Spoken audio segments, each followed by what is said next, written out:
Oke, selamat sore Mas David dan Mas Dimas. Selamat sore. Selamat sore. Jadi sore ini kita bakal ngadain diskusi nih bareng-bareng. Jadi buat teman-teman partisipan yang lain, kita perkenalkan ada Mas Dimas dari komunitas Get Plastik yang ada di Bali. Terus juga ada Mas David Trio Nugroho, selaku dia pemusik eksperimental. Jadi kenapa ada dua orang ini? Karena mereka sama-sama mengangkat isu lingkungan dalam pergerakannya, dalam kegiatannya, dan dalam proses kreatifnya. Yang dimana hari ini salah satu hal yang harus diperhatikan adalah isu lingkungan, seperti itu kalau menurut saya. Jadi kita harus bisa lebih memahami lah. Jadi jangan sungkan-sungkan kalau ada yang mau bertanya, silakan pakai fitur raise hand aja. Nanti silakan bertanya kepada siapapun. Kalau mau berdiskusi langsung, silakan berdiskusi. Ruang ini terbuka lebar untuk semuanya. Nah, untuk awalan nih ya, untuk yang pertama. Jadi, Mas Dimas akan memberikan pandangannya dulu terhadap bagaimana isu lingkungan yang sedang terjadi di lingkungannya, yang mungkin bisa menjadi salah satu pandangan baru bagi teman-teman yang lain. Setelah itu ada Mas David Trio Nugroho yang bakal memberikan bagaimana konsep proses kreatifnya terhadap isu lingkungan dan menuju sebuah karya, yaitu musik eksperimental yang mungkin memiliki skena minim ya, nggak terlalu banyak sih di Indonesia, cuman keberadaan itu ada dan diakui, kayak gitu.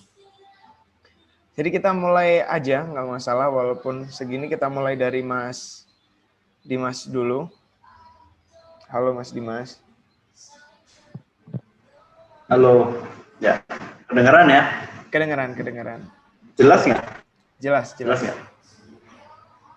Oke.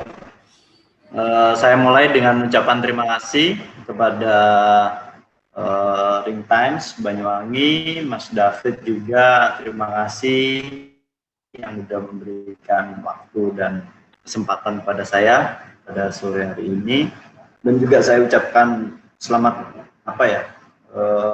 memperingati Hari Sampah Nasional, yang dimana peringatan 21 Februari ini mengingatkan kita pada meledaknya TPA di Dwi Gajah yang akhirnya menelan korban sekitar 170 orang meninggal dan 2 kampung terkubur oleh sampah. Sedikit saya akan flashback terhadap permasalahan sampah ini ke Dwi Gajah TPA yang ada di daerah Cimahi, Bandung. 2008 saya mendampingi masyarakat di Cimahi, di tepatnya di kampung adat Cirende, yang mereka terdampak sekali dengan permasalahan sampah ini, mulai dari aktivitas mereka yang terisolir gitu, sampai dengan 2 kampung yang tertimbun dan menelan 170 orang meninggal. Ini menjadi suatu tragedi kemanusiaan yang luar biasa. Walaupun pemerintah menyatakan bahwa ini adalah bencana alam, tapi kami menyangkal ini adalah bencana kemanusiaan, karena permasalahan ini kita yang menimbulkan. Tadi seperti saya sampaikan sebelum dimulai, bahwa sebenarnya permasalahan kita itu adalah di sistem tata kelola. Memang iya, kita mengakui kepedulian masyarakat dan juga partisipasi dari 3 elemen masyarakat, pengusaha, dan juga pemerintah ini menjadi sesuatu yang sangat kuat gitu. Dibantu lagi oleh teman-teman dari komunitas, entah itu dari komunitas lingkungan, entah itu dari komunitas seni dan lain-lain. Salah satunya Mas David ini saya sangat terkagum sama beliau gitu. Jadi saya sampaikan kembali lagi kepada teman-teman bahwa permasalahan kita bukan di sampah. Permasalahan kita adalah pertama di tata kelola yang tidak pernah beranjak membaik sampai detik ini, dan juga adalah kesadaran dari masyarakat. Kesadaran kita mulai dari kita bijak dalam penggunaan semua hal, tidak hanya plastik ataupun tekstil ataupun lain-lainnya, gitu. Kita lebih konsumtif, gitu. Karena memang itu saya sadari bahwa itu udah terdoktrin di masyarakat kita, yaitu menjadi habit ya. Makanya Indonesia ini terkenal sebagai masyarakat konsumtif terbesar dunia, gitu, ya kan? Yang dulunya di apa namanya, diiniin oleh Cina, gitu. Sekarang Indonesia menjadi masyarakat konsumtif. Sekarang berubah. Konsumtivitas ini yang akhirnya menimbulkan banyak permasalahan, salah satunya sampah itu. Sampah itu menjadi permasalahan yang sekarang udah 6 tahun ini ya, isu sampah ini menjadi isu yang sangat seksi. Sangat-sangat seksi, sangat-sangat digandrungi oleh banyak pihak. Saya sendiri mulai terjun dalam dunia lingkungan belum lama, dan saya melihat mulai dari permasalahan isu-isu sampah ini banyak bermunculan organisasi-organisasi baru yang menyatakan atas kepedulian. Ini sesuatu yang bagus ya. Ini tanda-tanda yang menjadi tanda-tanda kebaikan gitu untuk kedepannya. Tapi juga kita nggak boleh lengah juga. Jangan juga kita membangun suatu organisasi yang peduli lingkungan, tapi kita cuma menjadi agen-agen dari korporat aja untuk memperbaiki namanya gitu. Jadi itu yang menjadi concern kami. Makanya kalau Get Plastic sendiri, sedikit cerita tentang Get Plastic, bahwa kami fokus untuk memberikan solusi, mencari solusi untuk menyelesaikan, tidak hanya memperpanjang umur sampah itu, tapi kita mencoba untuk menyelesaikan permasalahan sampah plastik terutama. Nggak bisa dipungkiri bahwa Indonesia sekarang menjadi negara terbesar penghasil sampah plastik di laut. Ya. Entah itu dari risetnya Gina Jambek Amerika ataupun secara realita kita lihat di lapangan gitu. Kemarin Bali itu diserang habis-habisan oleh sampah, terutama di daerah Kuta, Sanur, atau di beberapa pantai-pantai lainnya. Itu tidak bisa menutupi secara kasat mata, kita melihat realitanya seperti itu. Berarti ada permasalahan di masyarakat kita, gitu. Karena pada prinsipnya sampah itu tidak datang sendiri kan. Sampah itu tidak muncul sendiri di lautan ataupun di sungai, tapi ada yang membawa ataupun ada yang melakukan hal yang tidak bertanggung jawab, seperti buang sampah ke sungai, akhirnya dari sungai itu mengalir ke laut, akhirnya berkumpul di laut, sehingga apabila terjadi angin barat, kalau kita menyebutnya ya, sebagian masyarakat kita menyebutnya angin barat, itu akhirnya menyisir ke pinggiran pantai. Gitu. Jadi ini yang menjadi permasalahan.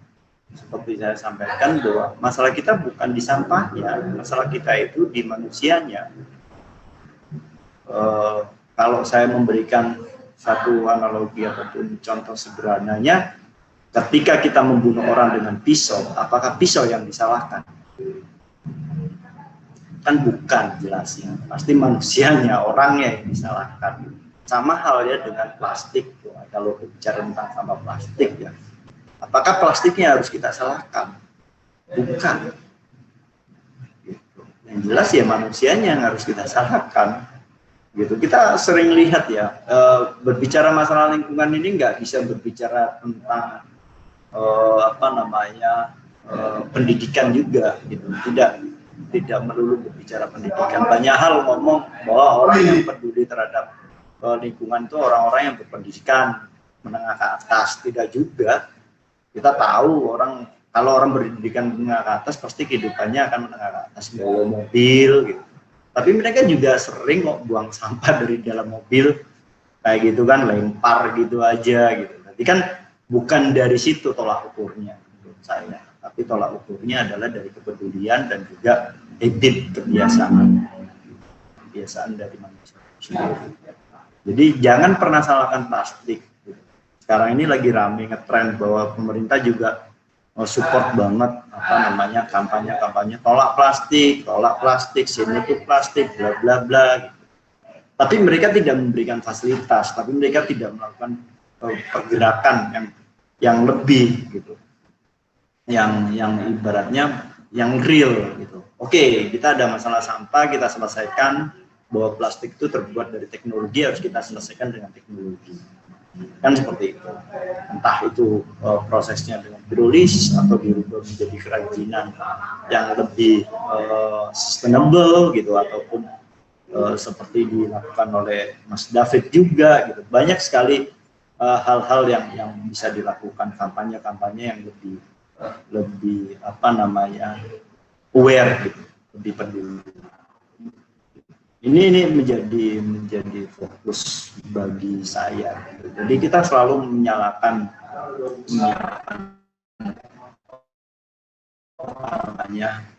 objeknya. Kita selalu menyalakan plastik. Orang bunuh yang salahkan pisaunya. Kenapa ada pisau gitu? Kalau orang nggak ada pisau, mungkin orang itu nggak dibunuh. Kan seperti itu kan selalu. Ini menjadi kendala, dan itu yang harus kita rubah, mindset itu. Mindset itu harus kita rubah. Gitu. Nah, makanya kita mencoba membantu pemerintah, dan kita mencoba untuk bersama-sama dengan komunitas gitu, untuk membangun sistem tata kelola yang lebih baik. Gitu. Tadi pertanyaan dari Mas Olis bagus banget gitu. Kalau untuk dari corporate bagaimana? Ya, itulah kami juga sekarang sedang mengejar beberapa corporate yang menghasilkan produk-produk kemasan yang nanti akhirnya menjadi sampah, yang dikonsumsi masyarakat terus menjadi sampah. Itu meminta mereka untuk membantu kami sebagai komunitas ataupun kelompok masyarakat ataupun pemerintah daerah untuk memberikan fasilitas dalam tata kelola, pendampingan, pelatihan, sampai fasilitasnya. Sama hal yang kami lakukan di Pulau Pramuka kemarin. Jadi kami kemarin mendampingi di Pulau Pramuka, Kepulauan Seribu, yang dimana selama ini sebelum kami datang itu sampah mereka selalu dikirim ke Bantar Gebang. Jadi pemerintah DKI ngambilin sampah di Pulau Pramuka, terus dibawa ke darat, dari darat dikirim ke Bantar Gebang. Mereka merasa bahwa oke, saya udah menyelesaikan ini permasalahan lingkungan, tapi dia membuat permasalahan baru di Bantar Gebang. Bahwa kita tahu di Bantar Gebang juga ada masyarakat yang hidup di sekitar itu. Mereka juga punya hak untuk hidup sehat. Tapi kalau semua sampah di Jakarta dibawa ke Bantar Gebang, berarti hak dari masyarakat itu sendiri udah tercederai gitu. Oke, bagaimanapun mereka dapat kompensasi, tapi itu kan tidak bisa menjamin kehidupan mereka. Jadi yang kami mau adalah pemerintah dan semuanya bisa peduli dan mulai membangun sistem tata kelolanya dengan kurang lebih seperti itu sih kalau dari gambaran saya gitu. Jadi kembali lagi kalau dari saya pribadi bahwa menyatakan bahwa permasalahan kita bukan dari plastik, karena kami mengkonsumsinya di plastik, gerakan dari plastik, masalah sampah plastik ini cukup mengganggu gitu. Jadi permasalahan kami bukan di plastiknya, permasalahannya adalah di manusianya yang tidak bijak terhadap penggunaannya, terus akhirnya membuang sampah sembarangan sehingga menjadi permasalahan, tidak terkelola dan dikelola dengan baik. Itu akhirnya menimbulkan permasalahan, entah itu di laut, di sungai, di darat, ataupun di gunung, ataupun di mana. Itu sih kurang lebih dari saya. Oke, terima kasih Mas Dimas. Terima kasih Mas Dimas. Jadi memang ya yang perlu saya garis bawahi tadi, benar banget, kita nggak bisa selalu mempersalahkan objek, tapi bagaimana subjek itu memperlakukan objeknya. Kita nggak bisa menyalahkan sampah atau plastik atau apapun jika subjeknya, manusia itu sendiri masih belum bisa memperlakukannya dengan baik. Jadi dari beberapa artikel yang pernah saya baca soal lingkungan, manusia ini ketika sebagai subjek terlalu meremehkan sampah karena sampah tidak memiliki nilai, Mas. Kalau yang saya baca sendiri, jadi kayak gitu. Ketika sampah itu mempunyai nilai, ada kemungkinan di mana manusia itu bisa berbuat lebih. Tapi permasalahannya adalah sampah tidak mempunyai nilai untuk diperlakukan, untuk dikelola lagi. Cuman ketika itu dibahas lanjut, ada lagi soal kayak kita produksi limbah. Maksudnya kita memproduksi nih sampah. Kita memproduksi sampah menjadi sesuatu yang bernilai. Apakah itu juga merupakan suatu jalan yang maksudnya itu benar-benar salah satu jalan? Ketika masalahnya kayak gitu. Coba Mas, bagaimana Mas Dimas menanggapi hal berikut? Ini kan sedikit tricky juga ya, kita memproduksi sampah untuk dijadikan satu nilai. Bener. Orang sampahnya aja udah gak bernilai, bagaimana kita menjadikan itu menjadi bernilai yang kita produksi. Sebenarnya kan gini kan, pemahaman sampah itu harus kita pahami dulu semuanya, bahwa sampah itu adalah benar-benar barang yang udah tidak bisa digunakan lagi, yang nggak mempunyai nilai sama sekali, itu dari sisa. Tapi selama barang itu masih kita bisa gunakan, bisa kita gunakan dan bisa kita manfaatkan lagi, dia belum masuk dalam golongan sampah gitu. Contohnya plastik nih ya, saya ngambil contoh sederhananya plastik aja, plastik kresek umpamanya ya kan? Kita kan selalu kalau pakai plastik kresek dibuang ke tempat sampah itu dia udah jadi sampah plastik, tapi kan sebenarnya enggak. Kalau masih dalam keadaan bagus, bisa kita ambil, kita cuci, bisa dijadikan kantong lagi kan. Jadi dia belum menjadi sampah gitu. Kalau plastik udah tercerai-berai, udah nggak bisa diinikan lagi, udah menjadi potongan kecil seperti kita tahu bahwa ada mikroplastik yang ukurannya di bawah 5 mili itu, nah itu udah nggak bisa diapa-apain lagi. Kalaupun bisa kita olah, ya kita membutuhkan expert mungkin orang-orang yang memahami itu baru kita bisa sebutkan. Contoh lainnya umpamanya selain plastik, sampah dapur, orang selalu menyebutnya sampah dapur, padahal kalau saya menyebutnya sisa organik ya, saya nggak menyebut itu sampah dapur tapi sisa organik. Nah, sisa organik ini kan bisa kita manfaatkan untuk dibuat jadi pupuk. Ketika dia menjadi pupuk, dia kan nggak menjadi sampah gitu loh. Jadi ini tergantung dari perspektif. Makanya tadi kalau dari sampaikan Mas Koris masalah dari sudut pandang analogi mana dulu menyatakan bahwa itu sampah. Banyak masyarakat kita yang nggak memahami hal seperti itu. Selama itu masih bisa digunakan, itu tidak akan menjadi sampah. Sampah itu sesuatu yang benar-benar sisa dari penggunaan yang nggak mempunyai fungsi sama sekali lagi, udah nggak bisa diapa-apain lagi. Kayak contohnya limbah pabrik nih, cair gitu, ya kan, limbah pabrik secara chemical yang dia udah tidak bisa diolah, kalaupun bisa diolah membutuhkan effort yang luar biasa, membutuhkan energi ataupun biaya yang cukup besar sekali, ya kan. Akhirnya itu terjadi. Contohnya gini, Jepang adalah negara yang kita tahu dia bisa mengolah sampahnya dengan baik. Bahkan ada kafe itu di Jepang itu, kafe itu dibangun di tempat pengolahan sampahnya, bukan tempat pengolahan sampah ya, tempat pengelolaan barang-barang bekas mereka gitu, ya kan. Tapi mereka olah lagi gitu, jadi mendalikan energi dan lain-lain. Jadi sebenarnya dari sudut pandang ini dulu, makanya tadi saya cukup tricky gitu memproduksi limbah untuk menghasilkan sesuatu yang menghasilkan gitu. Ini menjadi sesuatu yang harus kita pahami lebih gitu nantinya bagaimana. Itu sih kalau dari saya kurang lebih. Oke. Terima kasih Mas Dimas. Ya, selamat datang buat teman-teman. Kalau ada yang mau bertanya atau ingin berdiskus lebih lanjut, silakan aja raise hand, nanti silakan di-unmute. Oh, so sweet.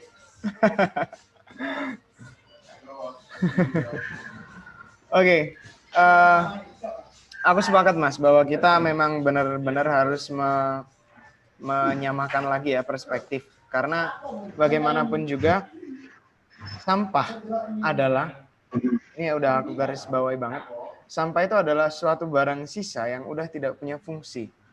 Nah, dari situ aku melihat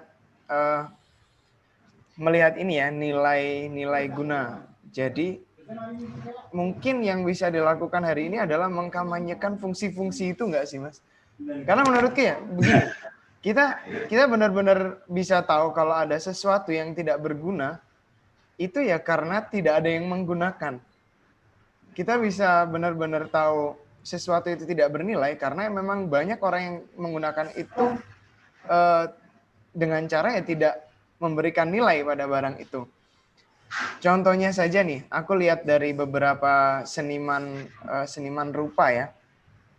Ada beberapa seniman rupa yang masih menggunakan bahan-bahan bekas di tempat pembuangan ini ya, tempat apa sih, sampah-sampah yang besi-besi kayak gitu, diolah lagi untuk menjadi sesuatu. Nah kayak gitu kan aku melihat bahwa yang sudah tidak punya nilai itu perlu usaha lebih. Nah aku menggarisbawahinya di kesenian. Ketika ada orang dari seni rupa yang mau membuat itu menjadi bernilai, itu akan jadi lebih baik. Kira-kira nih dari Get Plastik sendiri, kampanye untuk menggunakan untuk mengampanyekan nilai guna atau fungsi dari sisa-sisa itu apa aja sih, Mas? Boleh sharing lah. Ya, banyak sekali sih. Kita kayak bikin lampu gitu dari apa namanya barang-barang bekas gitu ya. Kita bikin tempat lampu dari barang. Ya, sebenarnya sih kembali lagi ke branding ya. Kalau berbicara tentang produk ya, produk dari barang-barang bekas. Ya, seorang seniman akan membuat sesuatu yang luar biasa dari barang-barang bekas karena dia mempunyai jiwa seni yang tinggi. Ya. Imajinasi untuk mengkaryakan itu yang luar biasa, itu yang perlu diapresiasi. Tapi kan permasalahannya sekarang itu apakah bangsa ini mau mengapresiasi itu? Mau, Mas, ya kan? mau. Nah, itu yang menjadi permasalahan loh sekarang. Banyak di belakang saya ini ada lukisan, ini lukisannya Mas Fadil, yang dimana dilukis dari residu sampah plastik, dari black carbon yang dihasilkan dari pengolahan sampah plastik, dia melukis. Tapi ketika kita sampaikan ke beberapa teman-teman, ya kan, untuk Mas Fadil juga manusia yang butuh makan, butuh ini, juga butuh ini. Dia melukis, berkarya bukan hanya semata-mata untuk cari uang juga, tapi dia mau peduli terhadap lingkungan. Tapi kan tidak menutupi bahwa keidealisan itu juga harus realistis juga. Gitu. Mereka juga acuh-acuh. Gitu. Akhirnya saya ambil, saya taruh, saya panjang gitu. Saya menghargai itu. Tapi kan kebanyakan di masyarakat kita itu kan tidak melihatnya dari sisi itu. Tapi masyarakat kita itu lebih ke branding. Banyak lagi teman-teman yang udah bikin dari sisa-sisa akrilik untuk jadi alat musik itu, Mas David. Jadi teman-teman bikin gitar dari sisa-sisa akrilik itu, mereka rangkai lagi. Tapi ketika kita jual ataupun kita inikan ke orang, oke, kita inikan 100.000 ataupun 150.000. Mereka selalu bilang, kok mahal banget kan itu dari sampah gitu. Ya kan, ini permasalahan kita loh, branding. Coba kalau yang umpamanya bikin itu orang-orang yang punya branding, kayak umpamanya siapa yang terkenal gitu, mau Karin kayak atau siapa gitu, ya kan, orang yang terkenal, orang pasti mau beli walaupun rapor 800 juta atau 1 M mereka beli gitu. Nah ini permasalahan di kita, kurang menghargai karya-karya teman-teman itu. Akhirnya produk-produk itu sendiri, saya punya banyak teman yang mereka udah mengolah sampah-sampah itu dari beberapa sampah mereka collect. Kalau namanya itu betrak-betruk kalau di Jawa Barat itu mereka bikin bagus banget, jadi kayak pajangan gitu yang punya nilai artistiknya cukup tinggi. Tapi ya itu nggak ada yang nggak ada yang mengapresiasi gitu. Akhirnya ditaruh aja di rumahnya jadi rongsokan lagi gitu, jadi sesuatu yang nggak punya nilai lagi gitu. Nah ini yang harus kita ajak kampanye pada teman-teman itu, kampanye untuk hal-hal seperti itu, hal-hal lebih menghargai apa yang sudah dilakukan anak bangsa. Itu yang yang ingin sekali kami lakukan. Salah satunya kemarin kita bikin acara Rumekso Bumi. Jadi Rumekso Bumi kedua di Pulau Pramuka itu kita semuanya dari barang-barang bekas yang kita pakai gitu. Itu yang kita pakai. Jadi apa namanya, coffee shop gitu. Coffee shopnya itu namanya Trust Coffee. Jadi coffee shop itu terbuat dari barang-barang bekas, nggak ada yang baru. Kita bikin semuanya dari barang bekas. Hal-hal seperti itu sih. Jadi kita tuh lebih ke branding sih. Kalau masalah produk itu branding, siapa yang menggunakan dan siapa yang membuat itu mempunyai nilai jual. Tapi kalau siapa yang membuat dan siapa yang menggunakan itu nggak mempunyai nilai jual, ya akhirnya teronggok lagi. Mas, boleh nggak ditunjukin salah satu karya-karyanya dari Get Plastic mungkin yang bisa teman-teman lihat di sini?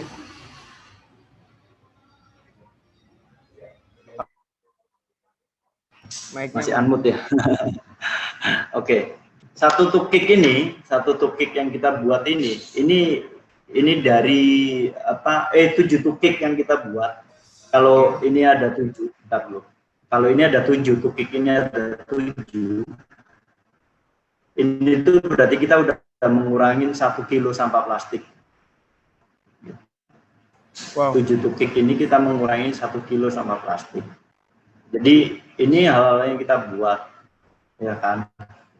Ini terus untuk satu asbak ini yang kita buat dari sampah plastik ini, satu asbak rokok ini dari 0,5 kilo sampah plastik untuk satu asbak. Jadi kalau kita bisa membuat 100 asbak, ya berarti kurang lebih ada 50 kilo sampah plastik yang udah kita kurangi gitu. Oke, Mas. Gitu. Hal seperti itu sih kurang lebih. Terus ya banyak sekali ya yang udah kita lakukan. Yang di belakang itu mungkin bisa lihat di belakang saya itu ya, itu kayak ukiran kayu itu dari sampah-sampah laut dan ranting-ranting pohon yang kita manfaatkan untuk jadi patung atau jadi apa aja gitu. Terus lukisan itu juga gitu. Tapi kan kita ini bukan branding ya, saya ini bukan siapa-siapa, terus juga yang buat itu nggak terkenal gitu, makanya banyak orang nggak tertarik. Oke. Aku mulai memahami nih Mas, aku mulai memahami bahwa sebenarnya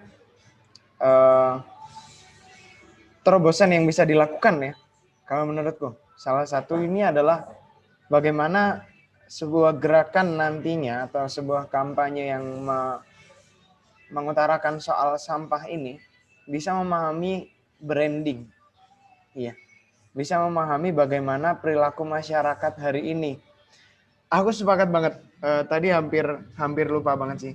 Jadi ketika emang semuanya ketika orang yang memproduksi sampah itu tidak memiliki nilai diri, nilai branding diri, akhirnya ya sampah itu akan menjadi sama seperti bagaimana manusianya. Tapi ketika ada salah satu musisi, seniman, atau seseorang selebgram lah, anggap aja selebgram ya yang marak di dunia permedsosan hari ini, ketika dia yang mengampanyekan itu akan menjadi hal yang lebih punya nilai harga. Tapi kenapa kita nggak menggunakan mereka? Kenapa kita emang nggak benar-benar menggunakan selebgram untuk menjualkan hal-hal kecil? Pertanyaannya mereka mau apa enggak? Nah, mereka kan harus punya nilai jual juga untuk diri mereka. Kalau hal-hal itu nggak mempunyai nilai jual untuk diri mereka nggak mau. Contohnya aja gini, Get Plastic. Yang kami lakukan sekarang kan kita mengolah bahan bakar menjadi bahan bakar, plastik menjadi bahan bakar. Kita kemarin habis dari Bali ke Jakarta menggunakan mobil dengan bahan bakar diesel yang kita dapat 100% dari sampah plastik. Ya, kita organisasi yang sudah melakukan banyak kegiatan, pendampingan dan juga inovasi-inovasi yang benar. Tapi orang melihat kami enggak. Menjadi organisasi kecil. Jika kita ngajak selebgram atau apa, pertanyaan mereka ke kami adalah apa yang bisa Get Plastic berikan kepada mereka, gitu. Contohnya aja saya kasih contoh. Ini direkam kan, ini belak-belakan, ini fair, saya nggak akan tutup-tutupin dan saya nggak akan takut. Ada beberapa organisasi yang sekarang baru muncul yang dibuat oleh kayak salah satu salah satu mantan menteri. Organisasi ini baru muncul, baru diproklamasikan, ibaratnya baru kemarin, baru nggak pernah berbuat apa, cuman kerjanya aksi bersih-bersih selesai, ujung-ujungnya sampahnya dibuang tempat sampah. Tapi mereka menjadi besar, kan gitu, menjadi besar karena orang melihat siapa di belakangnya. Apa yang dilakukan oleh teman-teman organisasi ini atau NGO ini adalah kegiatan yang bisa dilakukan oleh banyak orang. Tapi apa yang dilakukan oleh kami, Get Plastic, ataupun Mas David, ataupun teman-teman lain yang lebih berinovasi, berinovatif, lebih berpikir ke depannya bagaimana, karena kami bukan siapa-siapa ya, siapa yang melihat. Kan seperti itu hal-hal contoh kecilnya gitu. Makanya saya selalu menyampaikan pada teman-teman ketika saya menjadi salah satu narasumber, pemahaman feodal yang masih melekat pada diri kita, masyarakat kita ini yang membuat kesusahan bagi diri kita untuk mengedukasi masyarakat. Contohnya gini aja, saya kasih contoh kecil aja. Ketika saya datang ke sebuah desa, orang melihat saya seorang lokal, orang Indonesia, orang asli Indonesia. Saya ngomong bla bla bla panjang lebar dengan pengetahuan yang banyak sehebat apapun, orang nggak akan dengar dibandingkan dengan seorang asing yang datang ke kampung mereka. Asing ini ngomong cuman yes, padahal omongannya nggak terlalu ini juga, orang akan lebih mengagungkan mereka. Nah, ini menjadi permasalahan yang cukup sering kami temukan di lapangan ketika kita melakukan pendampingan. Salah satunya Banyuwangi loh, Mas. Kita punya dampingan di desa Celuring gitu, di Celuring itu, di Kecamatan Celuring gitu. Ketika kami datang dengan perawakan kami seperti ini, orang cuek-cuek aja gitu. Ketika kami datang bawa volunteer dari asing, orang ngerubutin. Orang banyak datang ngerubutin. Nah, ini kan ini banget kan gitu loh. Kontras banget gitu. Jadi hal seperti ini akhirnya menjadi strategi buat kami sendiri sekarang gitu ya kan, menjadi strategi kami untuk mendapat attention, kita mendapat perhatian dari masyarakat. Akhirnya ya judulnya bukan memberdaya volunteer ya, tapi memberdayakan volunteer sekarang. Iya, memberdayakan volunteer untuk menarik perhatian masyarakat untuk kita bisa mengedukasi masyarakat. Oke, ini ya semakin menyebalkan saja pembicaraan. Ya, ikut marah lah ke teman-teman semua partisipan yang ada di sini. Jadi ada salah satu garis permasalahan yang tadi Mas Dimas bicarakan, yaitu bagaimana masyarakat merespon kegiatan-kegiatan kecil ya, kegiatan-kegiatan kecil yang itu berdampak atau tidaknya, itu pakai cara pandangnya itu memang perlu untuk diperbaiki bareng-bareng lah. Aku harap sih semua yang menonton video ini, entah nanti dalam streamingnya ataupun sedang mengikuti Zoom ini, bisa lah untuk saling mengampanyekan sedikit demi sedikit bagaimana untuk membiasakan masyarakat di sekitar kita lebih melihat sampah menjadi salah satu hal yang memang harus diperlakukan dengan lebih baik. Nah, kalau tadi aku lihat ini Mas, soal orang luar ya, bagaimana kita lebih percaya kepada orang luar. Kalau yang Masnya pernah tahu atau pernah lihat, ada nggak peneliti dari luar negeri yang masuk melalui Mas Dimas sendiri dari Get Plastic sendiri, ataupun ke teman-teman komunitas yang lain untuk membicarakan soal penyelesaian ini? Ada salah satu dokter dari Spanyol namanya Raya Soleh gitu. Beliau ini dokter di usia yang cukup muda dan dia adalah peneliti untuk pirolisis ataupun nanopartikel gitu. Dan dia datang ke Indonesia untuk belajar plastik, menjadi volunteer dan melakukan riset bareng sama saya.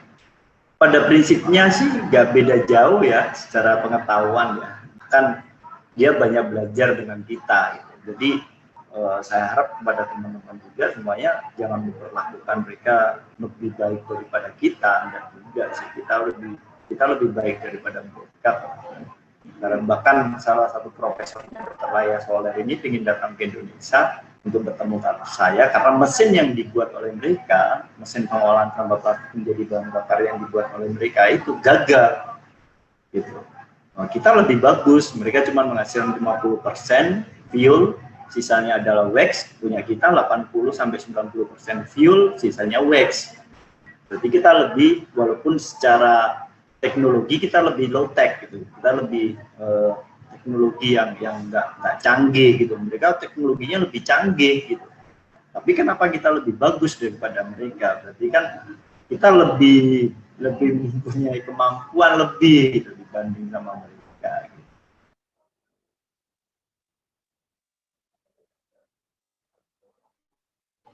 Oke, Mas, ini ada salah satu pertanyaan nih dari chat ya, dari Mbak Husaimatus Soliha. Jadi aku bacakan. Kalau branding itu penting dan kayak pendukung lah ya dalam karya gitu, apa saja yang harus kita lakukan? Jadi gimana itu? Kalau branding itu penting dan kayak pendukung lah ya dalam karya, apa saja yang bisa kita lakukan? Oke, tadi kan Mas Dimas bilang bahwa setelah memahami bagaimana perilaku masyarakat di Indonesia soal branding, soal masyarakat feodal dan kawan-kawan, strateginya gimana sih Mas? Apa yang Samen lakukan ketika branding itu benar-benar berpengaruh, selebgram itu benar-benar punya dampak yang signifikan? Strategi dari Mas Dimas sendiri ini bagaimana? Kalau boleh tahu kita sharing maksudnya gitu. Ya, nggak apa-apa gitu. Branding itu memang penting. Saya sepakat. Branding itu memang penting. Tapi branding itu bukan utama. Yang utama itu apa yang kita lakukan. Kan gitu. Apa yang sudah kita lakukan itu yang terpenting. Branding itu kan kalau bahasa dalam ininya itu kan cuman marketing ya, bentuk dari marketing ya. Sales marketingnya gitu. Branding itu kan iya, marketing itu penting. Saya kan bilang marketing itu penting, branding itu penting, tapi bukan yang utama. Sama halnya ketika kita menjual makanan, branding itu penting, ya kan? Tapi ketika makanan itu rasanya nggak enak, sehebat-hebatnya branding, sehebat-hebatnya artis atau siapapun yang membranding itu, ketika orang merasakan makanannya dia nggak laku, kan seperti itu. Benar. Jadi sebenarnya yang paling penting itu, yang paling utama itu apa yang kita lakukan. Gitu. Branding itu adalah suatu supporting, bentuk support, ya kan? Bentuk salah satu bentuk support yang mendukung dari produk yang kita hasilkan, itu branding, kan seperti itu. Sepakat. Yang paling utama itu kan adalah apa yang kita lakukan.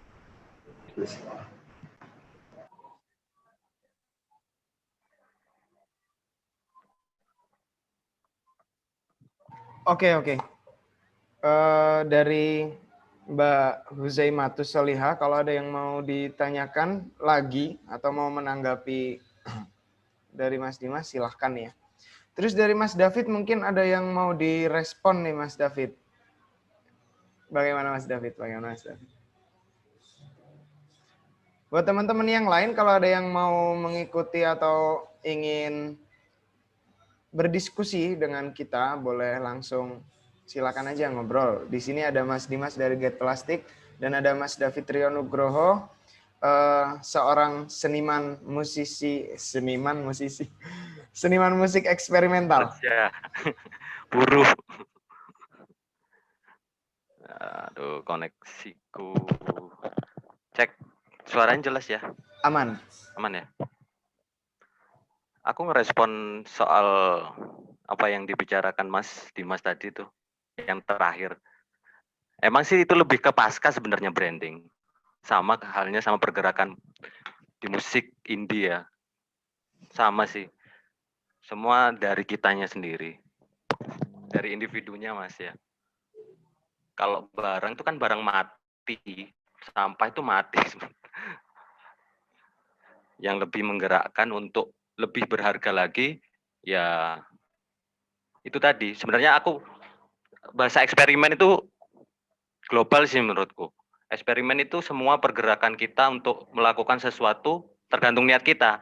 Kita bereksperimen untuk baik apa buruk gitu kan. Kalau sini kan pasti ya baik lah kita harapannya kan. Sama halnya dengan sampah sih. Seperti itu. Oke. Jadi hampir sama lah ya kayak pergerakan skena independen di musik kayak gitu lah Mas. Indie musik sama juga karena yang kita hadapin pasar masyarakat Indonesia yang begitu apa ya istilahnya angel. Angel. Iya. Iya emang di beberapa sisi aku melihat ada kesamaan nih bagaimana sebuah kampanye ya, entah itu kampanye berbentuk produk musik ataupun produk apa, tapi kan sebenarnya yang kalaupun contohnya nih dari skena musik sendiri, musik eksperimental, menurutku yang perlu dibicarakan kan adalah prosesnya. Yang perlu dibicarakan adalah bagaimana ide itu terbangun, bagaimana kiranya ide itu bisa lebih sempurna, lebih baik lagi setelah bisa dilakukan. Nah, ini aku, Mas David ya, dari Mas Dimas tadi kan membicarakan juga yang soal bagaimana apa yang harus kita lakukan kan sebenarnya gitu, apa yang harus kita lakukan. Perannya dulu. Kalau Mas David sendiri menanggapi bagaimana mendapatkan isu soal lingkungan dalam prosesnya bermusik eksperimental ini gimana, Mas? Semua itu kan balik lagi ke aku flashback ke pembicaraan yang introduksinya Mas Dimas tadi ya soal isu sampah ini kan kembali ke individunya, individu personalnya dulu. Semua dari senang, happy untuk melakukan sesuatu hal yang baik ya. Itu niatnya dulu. Di situ akan muncul ide-ide yang gila bisa itu. Karena saya mengalami itu awalnya. Saya itu di lingkup dua dunia. Kalau di Bali, di pekerjaanku ironis banget sama pekerjaannya yang di musik ini. Karena pada saat aku kumpul sama teman-teman musisi di Bali, yang sebagian besar teman-temanku musisi yang aktivis ya, yang maksudnya itu yang mengikuti isu-isu kayak reklamasi dan sebagainya, sampah juga. Aku pun juga lebih mensupport acara-acara seperti itu untuk perform. Jadi ya gimana kalau posisi teman-temanku yang musisi itu jadi aku gitu loh. Dengan pekerjaanku yang istilahnya itu katanya teman-teman PA, perusahaan alam malahan kalau konstruksi ya. Saya kerjanya kan di konstruksi, Mas Dimas. Oke. Akhirnya muncullah ide itu. Aku menggunakan apa yang ada di lingkungan yang rutinitas aku sering temuin. Akhirnya muncul ide bikin dari sampah industri. Ya begitu. Dari awalnya dari senang dulu sih sebenarnya. Seperti itu Mas Oke, Kolis. oke. Siap-siap Mas David. Ya emang bagaimanapun kalau menurutku ya, kalau kita ngobrol soal kepedulian, entah itu nanti outputnya jadi apa, entah itu jadi seni ataupun jadi cuma pemikiran aja, tapi emang harus disadari dari diri sendiri ya, entah itu berbentuk senang, peduli, dan kawan-kawan. Ya, ya aku harapkan semua yang menonton video ini nantinya, entah itu streaming atau hari ini sedang mendengarkan, kita bisa saling membangun, minta tolong banget, kita bisa saling membangun dari diri sendiri untuk mulailah melakukan hal-hal kecil, karena ya mungkin kita benar-benar nggak bisa merasakan dampak ya, dampak sampah mungkin nggak terlalu ini kan Mas, nggak terlalu kelihatan banget, nggak terlalu berdampak banget, tapi di lingkungan yang luas dan dinikmati masyarakat banyak, itu sangat terdampak sekali.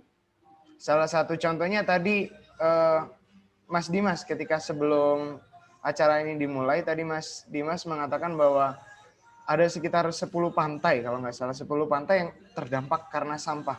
Walaupun sampah itu bukan hanya dari pantai itu sendiri, tapi juga ada kiriman dari air laut yang lain, tapi itu sangat merusak. Dan masih banyak lagi lah di mata pelajaran kita, mungkin kalau kita pernah belajar soal atmosfer, bahwa sampah plastik dan karbon monoksida ini bisa menjadi salah satu perusak atmosfer nomor 1. Nah, mungkin kita mulai saatnya beralih ya. Mas Dimas tadi sudah memberikan beberapa pengalamannya soal bagaimana Get Plastik berjalan, terus teknologi-teknologi yang sudah pernah dilakukan nih. Jadi teman-teman, aku bicarakan sekali lagi bahwa Get Plastik ini sudah pernah untuk membuat bahan bakar dari sampah dan juga beberapa kerajinan seperti tadi contohnya Get Plastik membuat asbak yang itu sama saja dengan menyelamatkan setengah kilo plastik, sampah plastik. Nah itu kan salah satu terobosan yang hari ini kita proklamasikan bareng-bareng, kita deklarasikan bareng-bareng, biar semakin ke depan kita punya pandangan lebih baik lagi atau punya terobosan yang lebih bagus lagi juga. Teman-teman, kalau ada yang mau ditanyakan soal pengelolaan plastik, soal bagaimana sampah industri itu ada, atau soal bagaimana memperlakukan sampah plastik hari ini, bisa ditanyakan ya, sebelum kita beralih untuk membahas bagaimana Mas David bisa mendapatkan isu lingkungan dan mau memproyeksikan itu untuk menjadi musik eksperimental. Kita diskusi di sini. Jadi teman-teman, kalau ada yang mau ditanyakan silahkan banget. Kita membuka semua ruang, jadi kita nggak hanya tersegmen oleh 2 orang di kanan kiri saya, ada Mas Dimas dari Get Plastik dan Mas David Rio Nugroho. Aku yakin teman-teman di sini juga punya pengalaman soal sampah, punya pandangan soal sampah, dan punya strategi mungkin boleh kita bicarakan bareng-bareng di sini. Silakan raise hand untuk teman-teman yang mau berbicara soal sampah. Kita iya Mas, santai. saya mau nanya Mas. Boleh, silakan Mas Yakin. Mas Yakin. Ya terima kasih atas waktu yang telah diberikan Mas. Karena kalau kita berbicara tentang sampah, otomatis sudah tidak bising lagi di telinga ya Mas. Karena sampah di sini sudah mulai banyak bertebaran, baik di ranah pedesaan ataupun perkotaan. Sehingga sebenarnya yang menjadi titik permasalahan terbesar itu kalau menurut saya pertama itu terhadap mindset masyarakatnya Mas. Mindset masyarakat yang mana masyarakat itu sudah tahu bahwasanya sampah itu berdampak buruk. Tapi masih banyak masyarakat yang membuang sampah dengan sembarangan sehingga banyak menyebabkan bencana alam. Nah, di sini saya sangat mengapresiasi terhadap Mas itu yang telah memberikan terobosan-terobosan terhadap sampah itu dikelola sehingga menjadi barang yang sangat bermanfaat. Lalu di sini saya mau menanyakan terkait masalah brand, yang mana tadi kan membahas brand, Mas. Brand itu kan akan dikenal oleh masyarakat apabila brand tersebut pastinya akan memberikan dampak yang positif, baik bagi ranah masyarakat kecil ataupun masyarakat yang besar. Sehingga apa ya, yang menjadi pertanyaan saya itu untuk meningkatkan daya brandnya itu, Mas. Itu bagaimana, Mas? Sedangkan terkait mindset masyarakatnya ya seperti itu, tetap lalai dalam membuang sampah, sehingga sampah tersebut tidak dimanfaatkan untuk dijadikan bahan-bahan untuk berinovasi, sehingga itu memberikan dampak yang baik bagi masyarakat banyak gitu. Terima kasih. Iya, Mas Dimas bisa ditanggapi ya, Mas. Oke, seperti yang saya sampaikan tadi, sebenarnya branding itu kan sebagai supporting ya dari kegiatan. Kalau tadi Mas David, saya setuju dengan Mas David tadi, dari tergantung dari positif atau negatifnya itu yang Mas David ya. Kemudian makanya sebenarnya kalau untuk masalah lingkungan ataupun sampah ini sebenarnya terkait dengan masyarakat kita yang kita tahu masyarakat kita bahwa sampah itu berdampak buruk terhadap lingkungan. Terus akhirnya buang sampah sembarangan.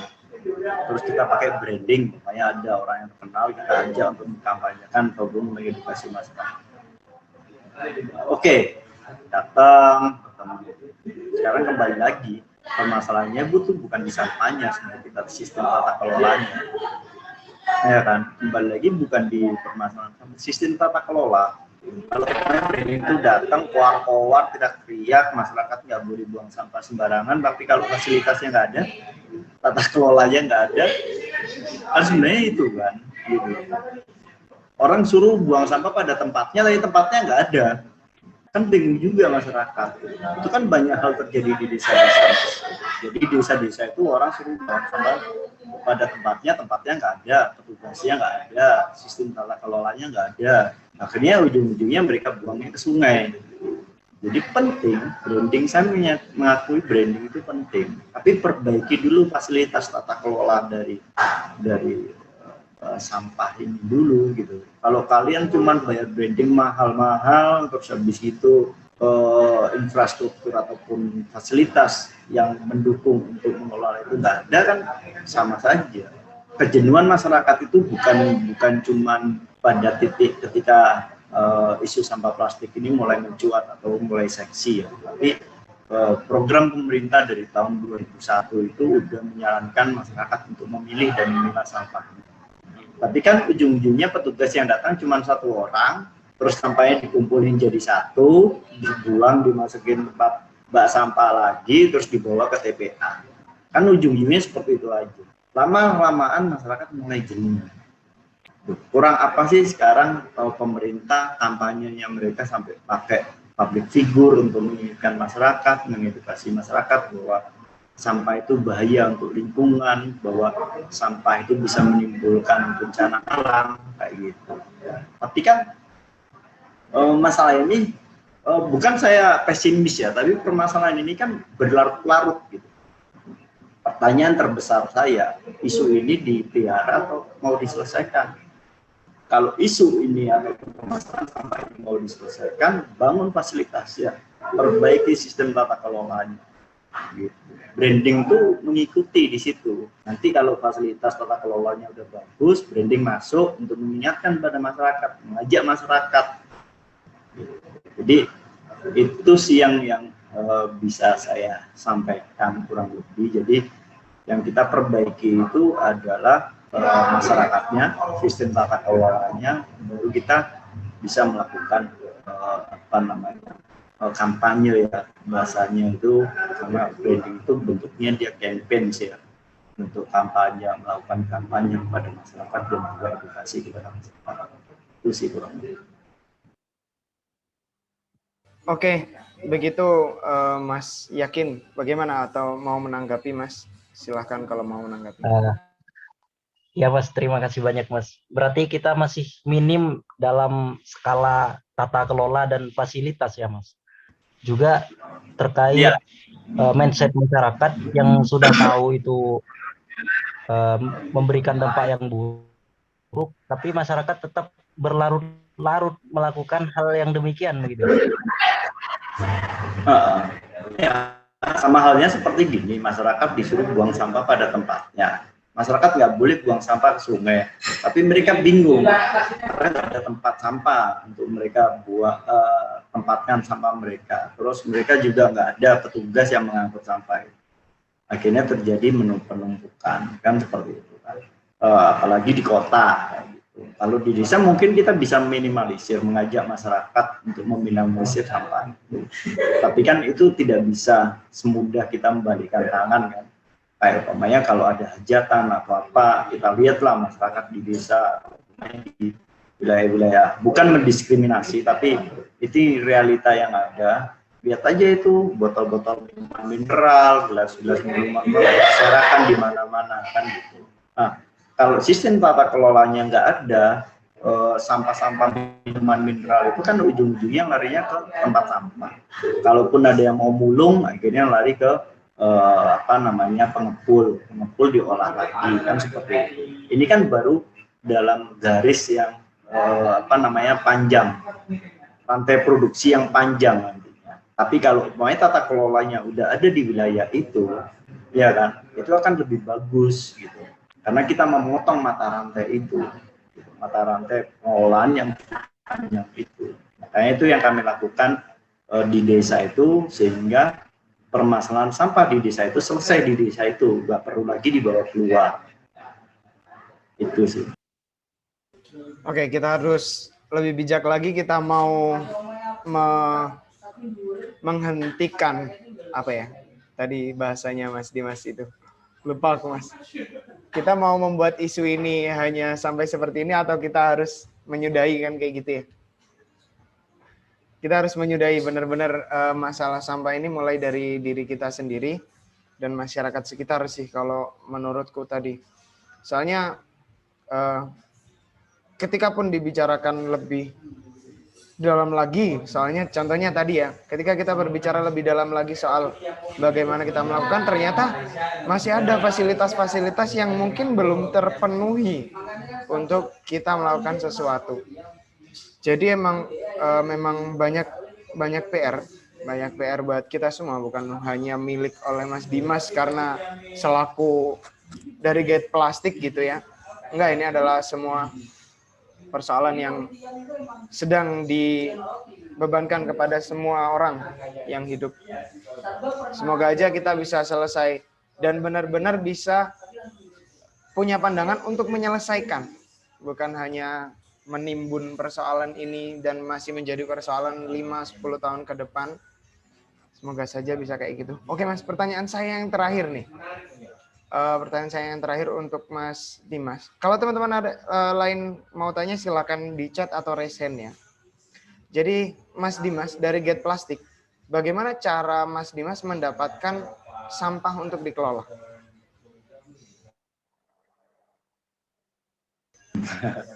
Ya, jadi kalau di Get Plastik sendiri sih kita mensosialisasikan ke masyarakat ya, kita mengedukasi masyarakat. Jadi itu kalau di sekitar desa kita itu lebih banyak ke warung ataupun ke toko-toko yang mereka memproduksi banyak sampah plastik juga gitu, ataupun di masyarakat kita fokus ke home industry ya, kayak yang industri ataupun retail, tempat-tempat toko-toko untuk mengumpulkan sampahnya mereka dan kita jemput setiap hari Sabtu, free, gratis, mereka nggak perlu bayar kita sukarela kita ngambil gitu secara gratis, terus kita kumpulkan gitu, sampah plastiknya. Jelas kita maunya mereka memilah, itu dulu sih hal yang paling sederhana, dan kita kasih tempatnya, kita kasih karung, kita kasih tempat untuk mereka memilah sampahnya.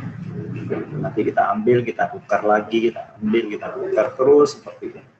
Selain itu juga kita juga sosialisasi ke teman-teman komunitas yang mereka punya kegiatan kayak bersih-bersih sungai ataupun bersih-bersih desa atau bagaimanapun, dimanapun selalu sampaikan ke mereka kalau mereka selesai bersih-bersih jangan dibuang ke TPA, bawa aja ke plastik itu, dan kita menerimanya itu, tapi kita tidak bisa ngasih apa-apa ke mereka dan kita olah. Nanti pun kalau bahan bakar itu bisa dimanfaatkan untuk masyarakat, kita memberikan sertifikat secara gratis.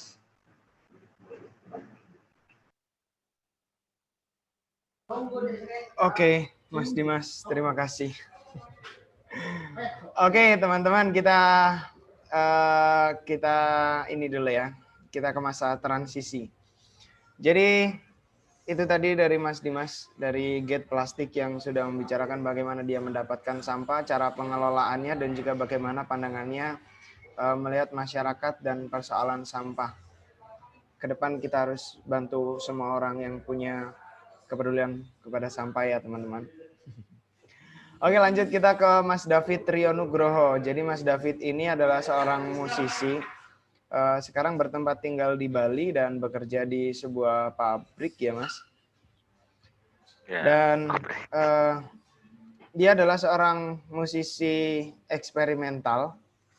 Dan saat ini Mas David sedang punya suatu garapan atau sedang berkarya, berproses dengan persoalan lingkungan. Berangkat dari persoalan lingkungan dan nantinya akan menjadi sebuah karya musik eksperimental. Nah, kita akan mendengarkan Mas David dulu bagaimana dia menjelaskan apakah musik eksperimental itu dan bagaimana dia berangkat dari isu lingkungan tersebut. Silakan Mas David, waktu dan tempat dipersilahkan. Thank you, Kolis. Apa kabar teman-teman? Semoga selalu sehat ya. Cek. Tes. Mati ya? Cek. Aman. Mati.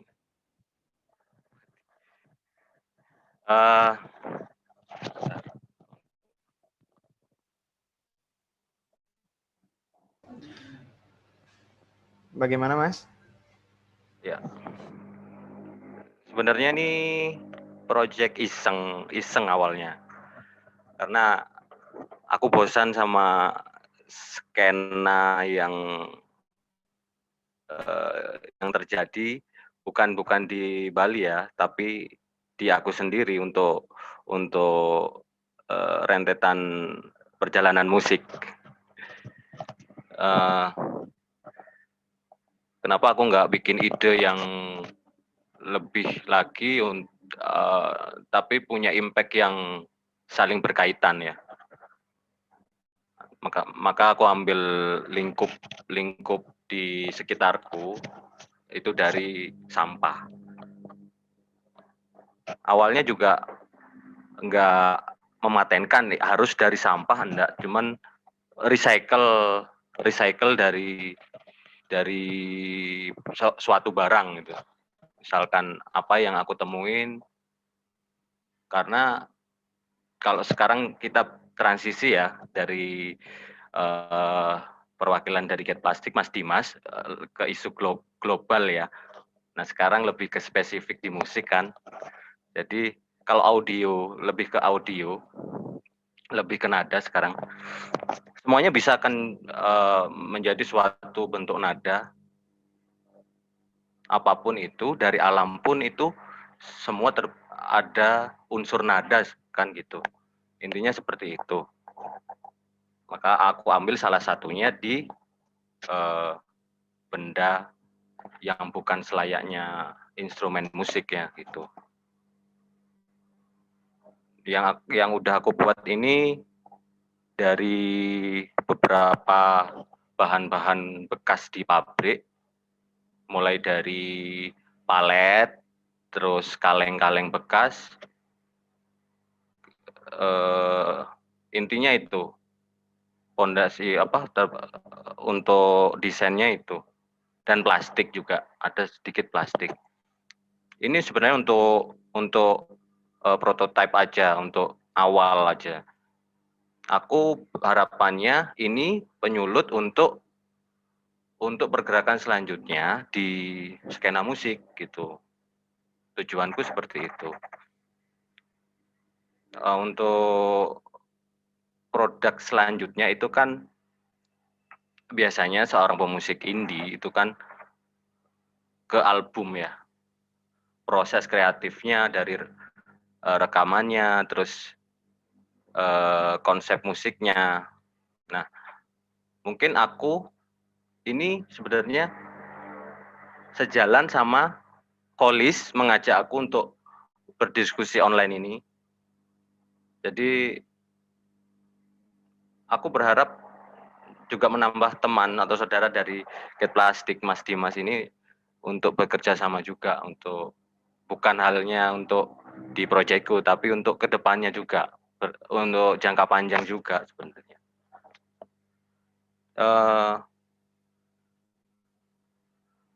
Pembuatan produk terhadap musikku ini sebenarnya untuk tujuan penyadaran juga kepada masyarakat. Karena kita itu sudah kompleks untuk masalah ini. Ini aku random ya, pembicaraanku, sorry. Yang aku tangkap kan juga sama sebenarnya dari teman-teman Get Plastik. Ini juga kompleks masalahnya. Kalau untuk memperbaiki mindset dengan masyarakat kita yang seperti ini, nggak bisa kita mengandalkan LSM atau kayak seperti Get Plastik untuk bergerak untuk semaksimal apapun. Kalau emang masyarakatnya seperti ini, ya nggak akan ini ya signifikan ya. Tapi bagaimana kita menyadarkan secara militan, aku sih harapanku itu. Nah, salah satunya yang aku bisa ya dari musik, dengan aku membuat produk, ya artinya itu tadi, branding. Branding itu sebenarnya kan paskanya ya, pasca. Peranya itu kan dari kitanya, dari ide kita, terus sampai perencanaan, kalau bisa 5 langkah ke depan, itu finalnya untuk seperti apa, outputnya untuk apa dulu, untuk masyarakat, untuk alam juga, atau banyak kepentingan.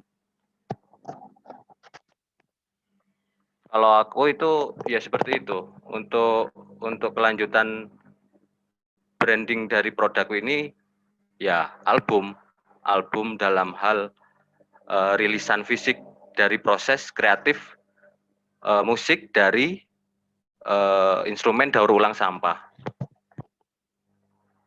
Itu mungkin nanti aku akan membuat beberapa produk yang instrumen musik ini jatuhnya ke mainan sebenarnya, merchandise. Nanti ini akan harapanku mengedukasi generasi muda juga, anak-anak kita itu akan tertarik. Jadi aku makanya pengen kopi darat sama Mas Dimas itu untuk berbicara itu juga secara langsung ya. Bagaimana sih nanti supaya lebih menarik produkku ini. Karena aku punya basic konsepnya kayak gitu untuk dijalankan gitu. Jadi rilisan fisik yang aku buat nanti bukan CD, bukan audio aja gitu loh. Malah bisa tak balik, audio aku sebarin, yang aku jual itu cuman skena aja ya. Skena cara membuat alat musik. Bahan-bahannya ya kalian cari sendiri. Itu ya mungkin seperti itu juga bisa, karena rilisan fisik untuk karya proyekku ini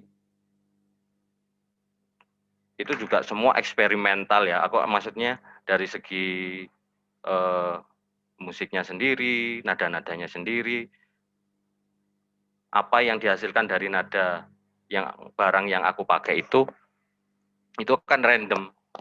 Ada yang bisa istilahnya di setting nadanya, ada yang nggak bisa kan. Nah, itu ya ngalir aja, nanti supaya menarik seperti apa, itu yang aku kembangkan saat ini gitu.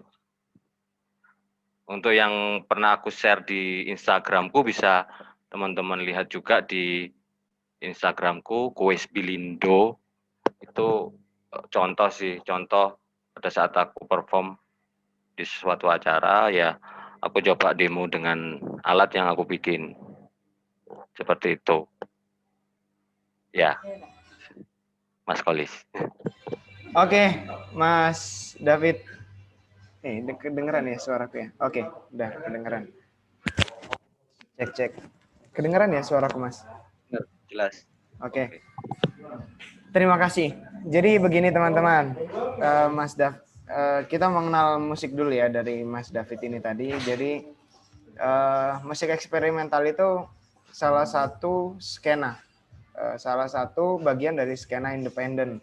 Kalau kita melihat mungkin di sekitar ada musik independen yang mengangkat musik daerah, kayak mengangkat musik-musik indie atau bagaimana. Nah, salah satunya juga ada yang namanya musik eksperimental nih teman-teman. Kalau teman-teman tahu band yang terkenal dari Indonesia yaitu ada Senyawa Musik.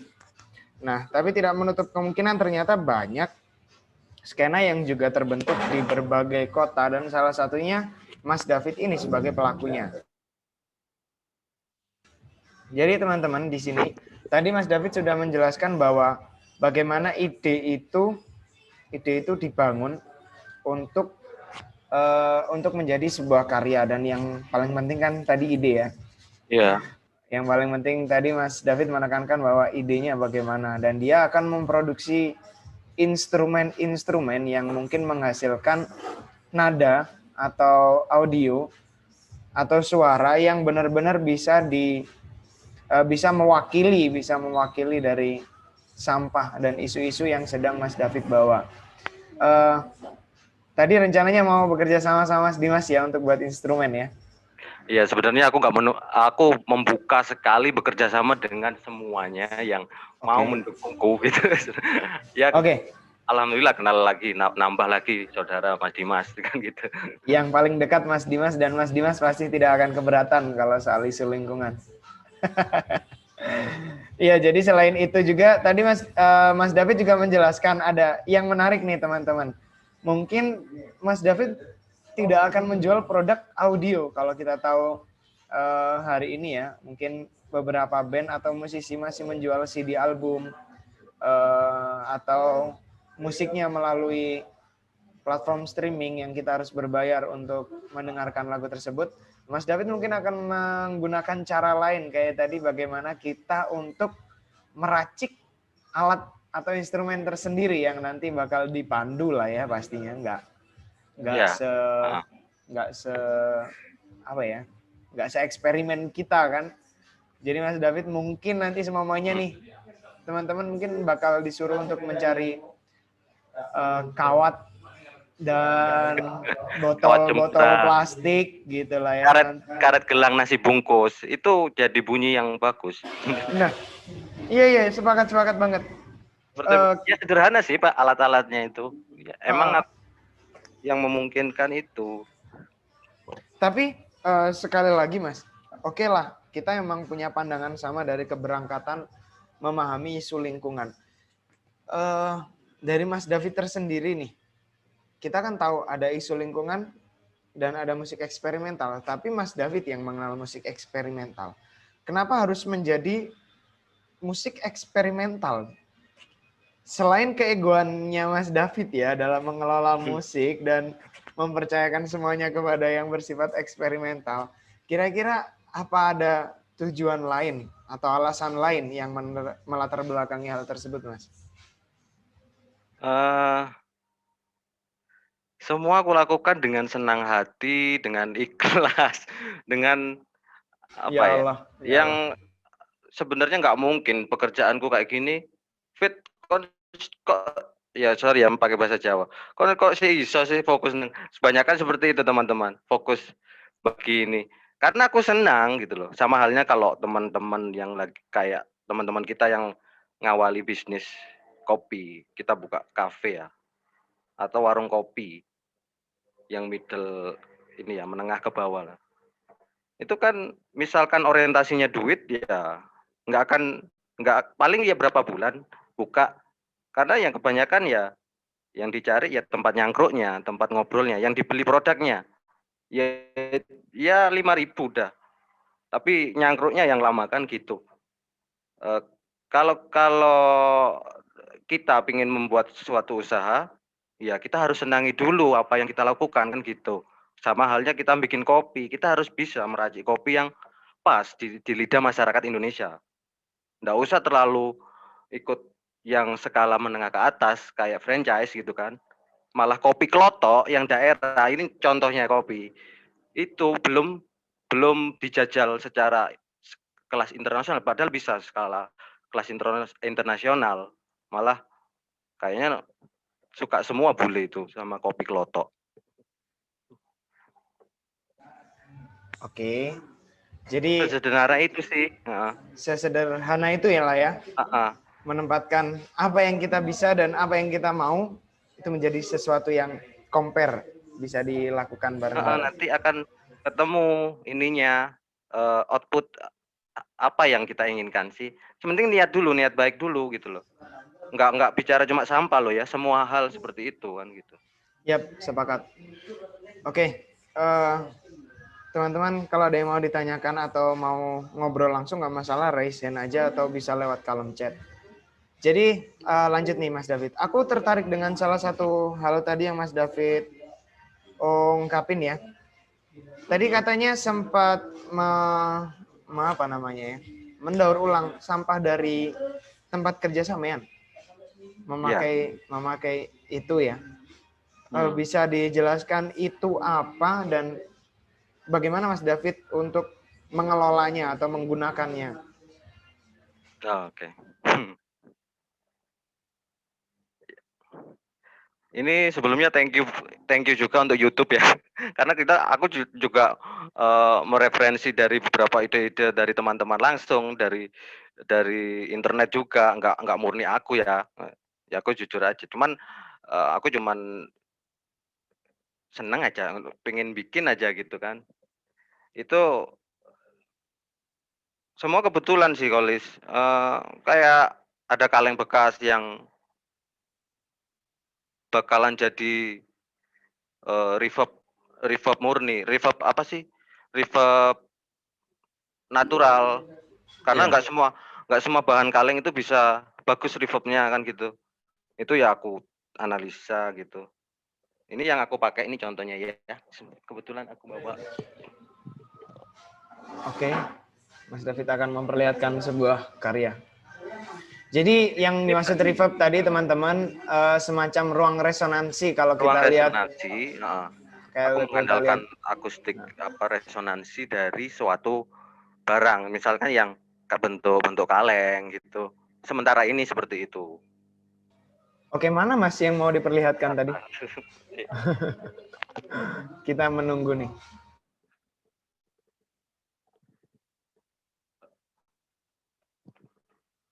Pelan-pelan ya Mas, biar nggak goyang.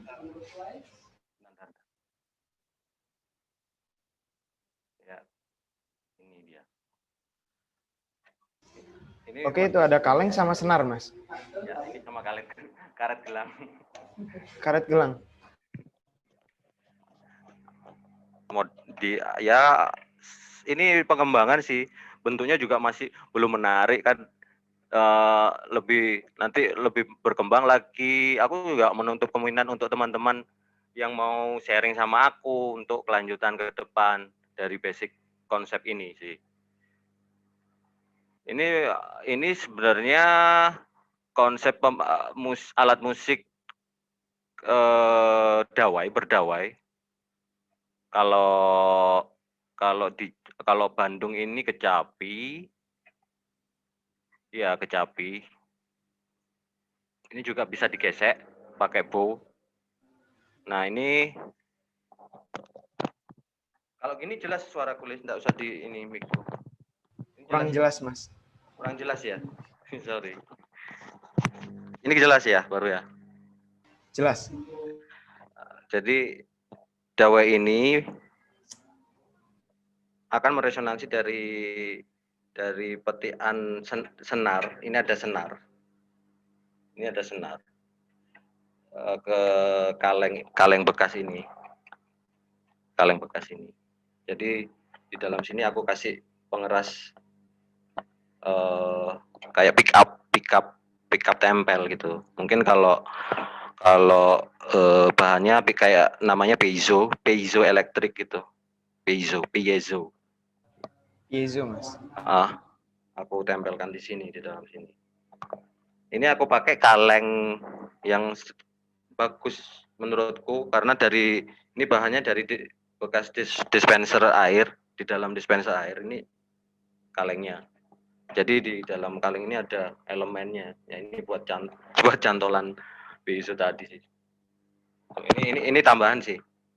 Kalimba. Ini bakal aku bikin juga sih nanti ke depannya. Jadi satu paket.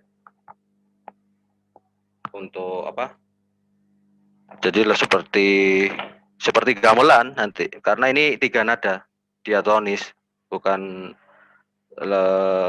lebih ke Jawa, lebih ke etnik nanti.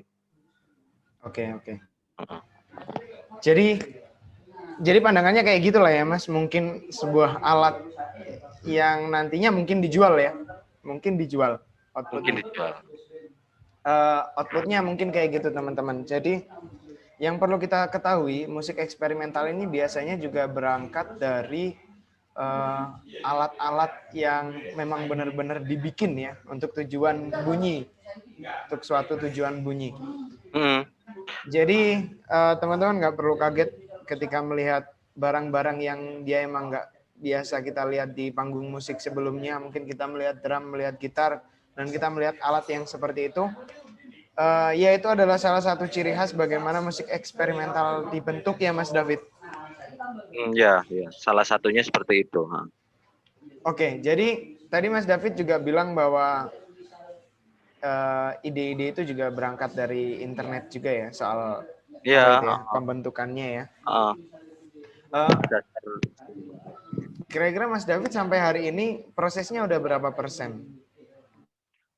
Sekitar ya masih 50% lah, karena harapanku ini 100%-nya itu ya udah jadi produk yang benar-benar layak gitu loh. Karena aku emang untuk rilisan fisiknya kan aku nggak ngeluarin ini. Rilisan fisikku ya alatku ini gitu. Alatku ini untuk dimainkan. Nah, dari sentuhan itu jadi lebih kena sih. Oke, kalau kita tadi agak flashback ya ketika ngobrol soal kayak tadi pertanyaannya dari Mbak Husaimatus Solihah soal pentingnya branding, Mas. Kira-kira nih, karena masih 50% ya, jadi aku tanyakan. Kira-kira mau di branding seperti apa biar itu berhasil, Mas? Strategi dari Mas David sendiri. Karena bagaimanapun juga musik eksperimental bukan musik yang benar-benar bisa mudah masuk ke telinga masyarakat. Apalagi isu yang dibawa adalah sampah. Itu semakin, kalau tadi aku dapatnya dari Mas Dimas ya, ketika kita melihat sampah yang tidak mempunyai nilai guna kayak gitu, itu kan jadi hal yang bisa menurunkan pandangan seseorang nih. Nah, kalau Mas David sendiri punya strategi bagaimana soal menyikapi branding ini di karyanya? Di karyaku ya. Semua aku lakukan ya, cara yang umum pun ya tetap aku lakukan. Untuk perencanaan yang lebih matang dari produkku ini ya seperti tadi yang aku jelaskan. Tapi untuk strategi ini pasar untuk didengarkan saja dulu gitu loh. Itu aja. Mungkin dari tetap kolaborasi antara musisi lainnya. Aku tidak menutup kemungkinan harus skena yang harus sama dengan aku. Oke, paham. Jadi ada kemungkinan nanti bisa dikemas dengan banyak kemungkinan kayak gitu ya? Banyak kemungkinan. Karena ini proses yang benar-benar aku nikmati banget, soalnya kalau instan itu juga akan nggak sampai juga pesan.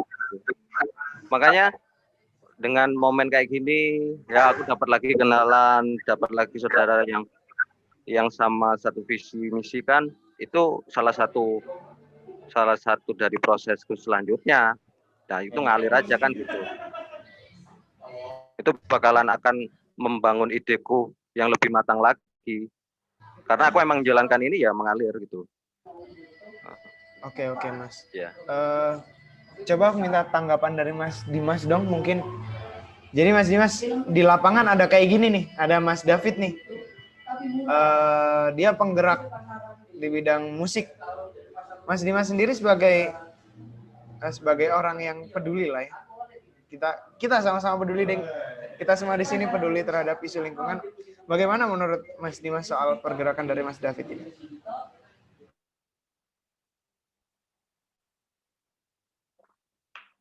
Halo Mas Dimas.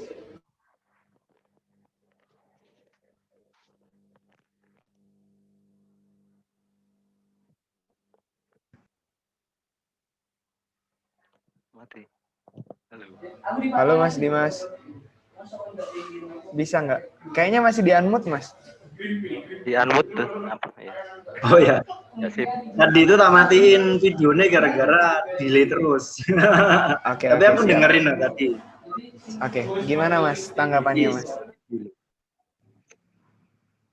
Gimana? Tadi putus, nggak kedengeran suaranya. Oke, jadi gini Mas David kan punya pergerakan di bidang musik lah ya. Dia mau mempergunakan sampah-sampah menjadi instrumen musik. Dia juga mau mengenalkan itu terhadap banyak orang dan dia juga mau berkolaborasi dengan banyak orang untuk bisa menanggapi isu branding tadi lah. Branding yang penting, jadi dia mau membuka kesempatan lebar-lebar untuk semua orang bisa berkolaborasi dan bisa merasakan bagaimana instrumen itu bunyinya dan bagaimana cara membuatnya. Menurut Mas Dimas sendiri nih, bagaimana ketika realitanya ada nih Mas David bergerak seperti itu?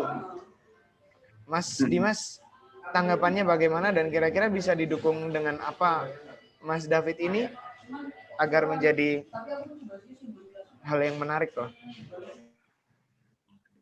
Seneng banget ini Mas. Serius, aku ketemu sama Mas David itu seneng banget tuh. Makanya benar-benar pengen kopi darat. Jadi sebenarnya gini Mas David sama Mas Kolis. Kita itu Get Plastik itu kan punya event tahunan Mas David, namanya Rumakso Bumi atau Festival Menjaga Bumi gitu. Jadi Rumakso Bumi itu konsepnya hampir sama dengan Mas David juga. Kita memanfaatkan barang-barang bekas untuk kita bisa karyakan gitu. Nah, baru ketemu Mas David nih, kalau tahun-tahun kemarin aku ketemu Mas David udah, ayo Mas kolaborasi kita bikin festival-festival seperti itu. Nah, festival itu kita bikin di Banyuwangi Mas. Yeah. 2019 itu kita bikin di Banyuwangi, terus kita ngundang masyarakat lokal juga, kita undang musisi-musisi lokal juga. Salah satunya itu dulu yang Jember itu saya lupa namanya. Itu juga teman-teman yang kita undang itu ada teman-teman dari Jember juga, terus dari Banyuwangi. Jadi mereka memainkan musik dari bambu kayak gitu. Mereka bikin sendiri ataupun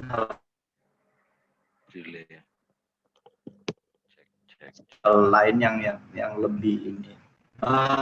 Sangat-sangat mau, dan ayo Mas, mudah-mudahan di tahun ini kita juga bisa kolaborasi sama Mas David supaya kita nantinya bisa menyampaikan gitu. Kan bagi saya gini, saya juga sangat-sangat suka sama musik, apalagi musik eksperimental seperti Mas David ini ya, karena sebenarnya sesuatu yang ada di sekitar kita, entah itu sampah atau apapun, itu adalah mempunyai apa ya Mas, bahasanya mempunyai suara yang indah sekali. Alam itu kan udah memberikan semuanya sebenarnya. Nah itu pingin sekali musik ini menjadi bentuk kampanye juga buat kita sebagai apa namanya, penyelaras juga untuk alam ini gitu. Jadi nggak hanya secara teknologi, nggak hanya secara akademisi, nggak hanya secara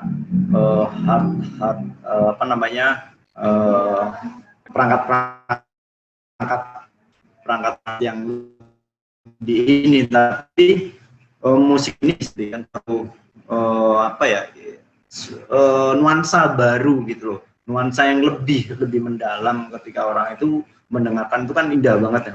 Gila lu, musik dari sampah yang dirakit ataupun dinikan sehingga itu menjadi itu luar biasa, dan saya sangat mau, dan mudah-mudahan Remokso Bumi ketiga tahun ini bisa terlaksana dan kita bisa kolaborasi dengan Mas David. Amin, amin, amin. Amin, ya Allah, amin. Semoga semuanya bisa terwujud kebaikan manusia yang bertemu ini. Bagaimana Mas David? Ada yang mau dibicarakan, Mas? Iya. Ya, Mas Ali Gardi ya. Iya, banyak sekali ada Mas teman Ali. kita dari Situbondo juga, Mas Dimas harus kenal tuh. Itu sebenarnya di mana, Lis? Situbondo ya, Lis?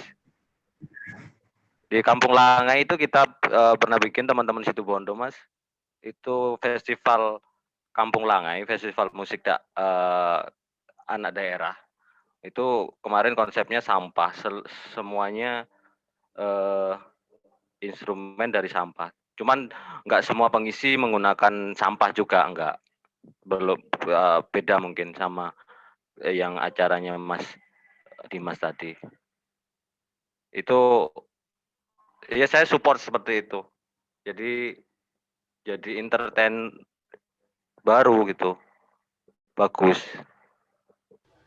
Sepakat. Jadi ruang apa ya? Iya, ruang entertain yang baru kalau menurutku. Soal walaupun emang nggak benar-benar baru ya, aku yakin sebenarnya memang banyak sekali kegiatan seniman yang itu berhubungan dengan musik yang menjadi ruang entertain tersendiri. Cuman mungkin masalahnya hari ini adalah seperti skena-skena yang lainnya, kita masih belum berkomunikasi, dan bahkan hari ini Mas Dimas dan Mas David, ini adalah pertemuan tatap muka pertama kalian secara daring juga denganku.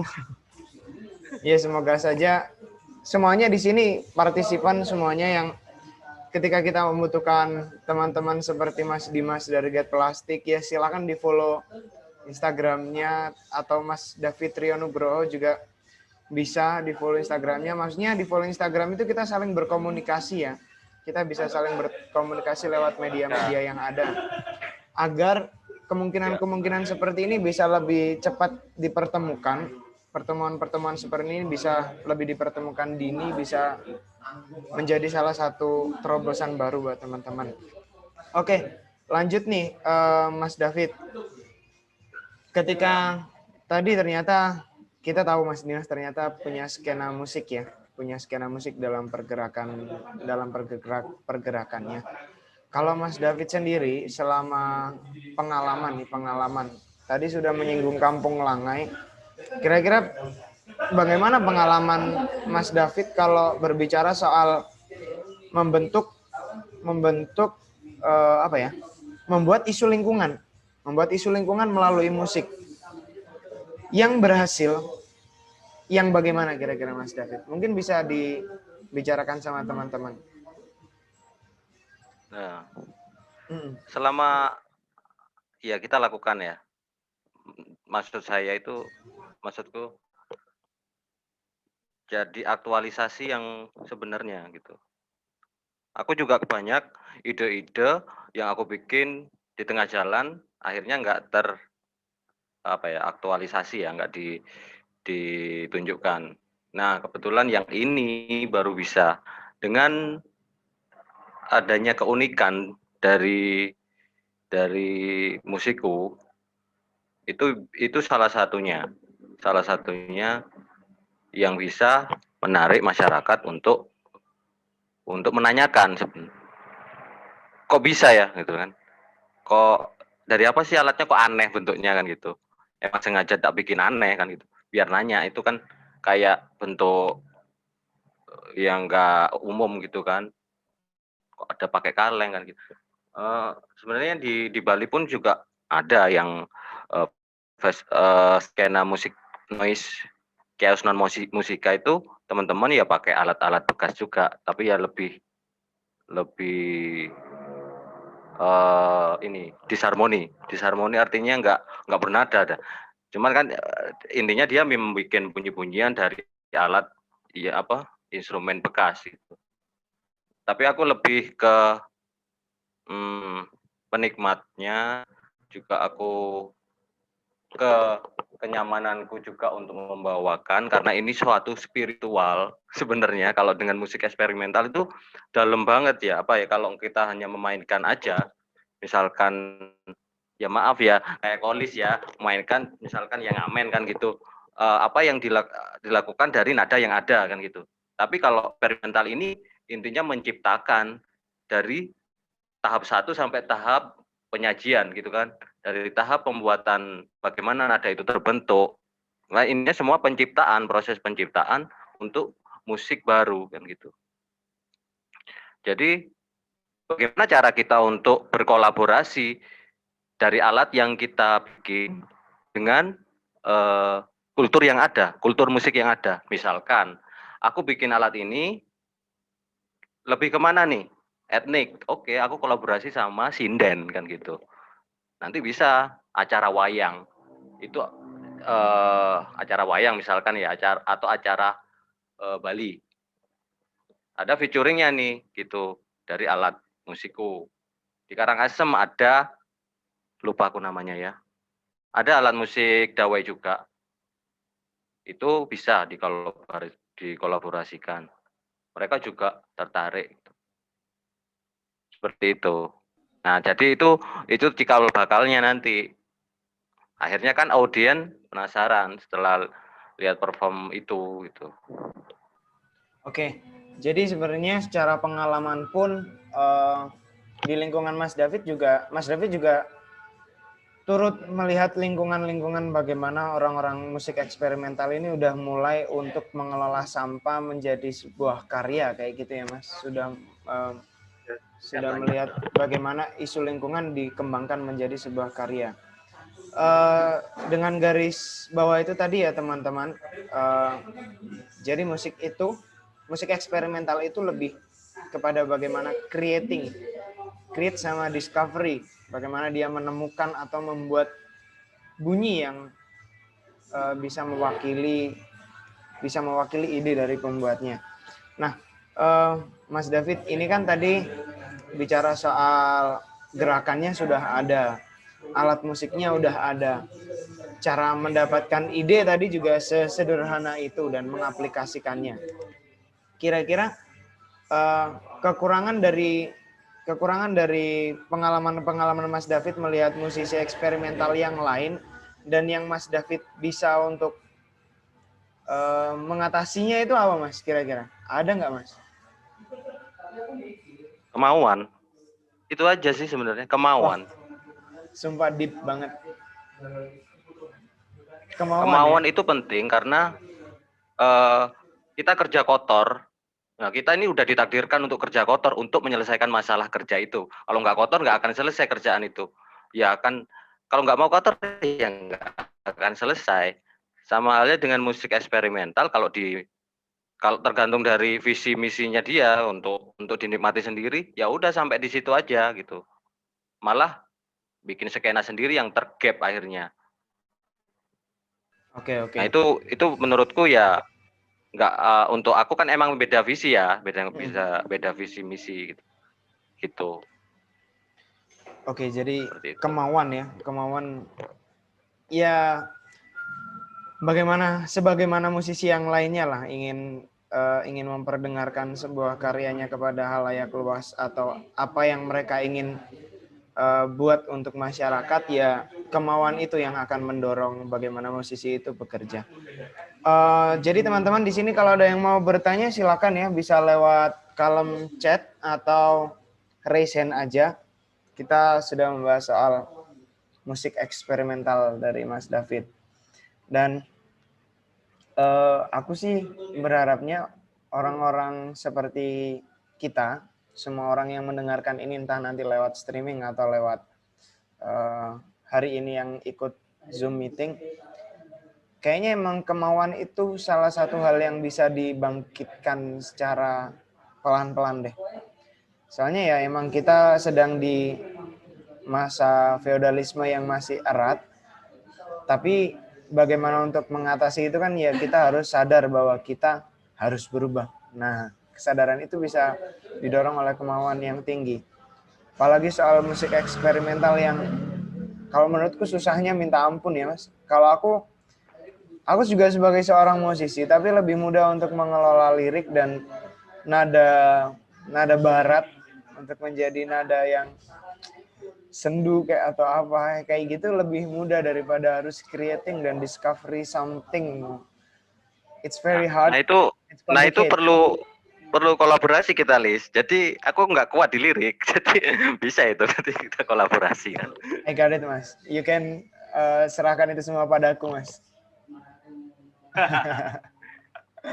Kalau soal instrumen, aku menyerahkan semuanya kepada Mas Dimas. Dan teman-teman, kalau ada yang mau bantu, kita butuh bantuan teman-teman lah semuanya. Kita bergerak bareng-bareng. Kita membawa isu lingkungan menjadi sesuatu yang harus diselesaikan. Itu tadi, itu adalah garis bawah yang sangat penting yang aku dapatkan hari ini. Harus diselesaikan. Bukan menjadi bahan perbincangan terus-menerus dan akhirnya mengendap. Oke, kayaknya kalau nggak ada yang tanya, kita akan sudahi di pukul 5 ya Mas Dimas dan Mas David. Ya. Jadi boleh disiapkan nih kata-kata terakhir dalam diskusi ini sebelum memulai prosesnya lagi, sebelum memulai semangat dan kemauannya lagi. Wow, kalian sangat menginspirasi.